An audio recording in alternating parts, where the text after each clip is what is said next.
11 men from across Virginia now face charges in connection to a vice operation which targets individuals who solicit minors for sex over the internet.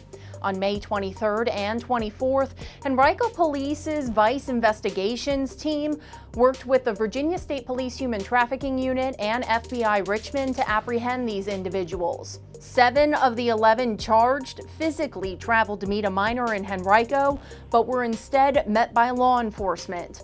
These men face a variety of charges to include solicitation of a minor for prostitution and using a communications device to solicit a minor.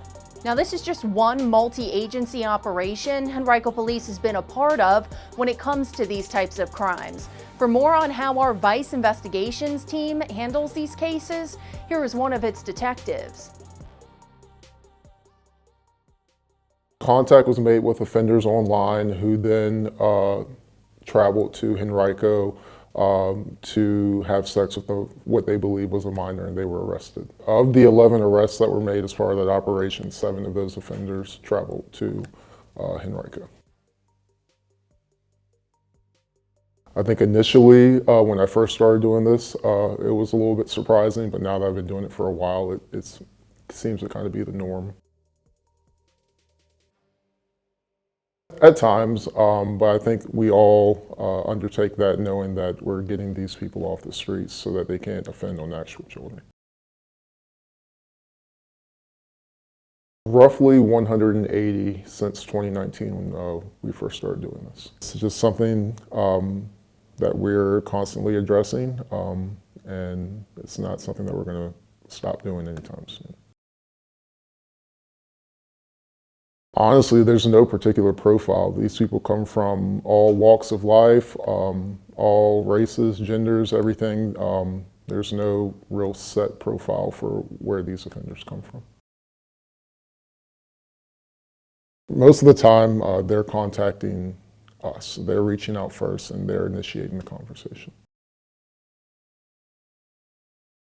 I think the speed at which it happens and really shocked me, and the ease at which some of these people communicate online, especially once they realize that they're talking to a child.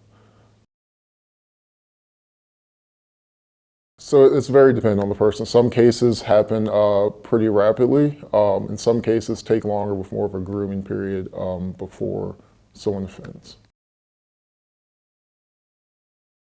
We're not the only jurisdiction in the area that's addressing these crimes. We have partners throughout the region that are assisting us, and everyone's making the same efforts that we are to address this. With sextortion being one of the fastest growing crimes in the country, I think it's very important that parents educate themselves on how their kids are using their phones, as well as educate their children on safe ways to interact with others on the internet, being mindful of what they share, as well as who they share it with. Have a trusting relationship with your parents and not, I guess, don't be so eager to share so many details about your life online, particularly with strangers.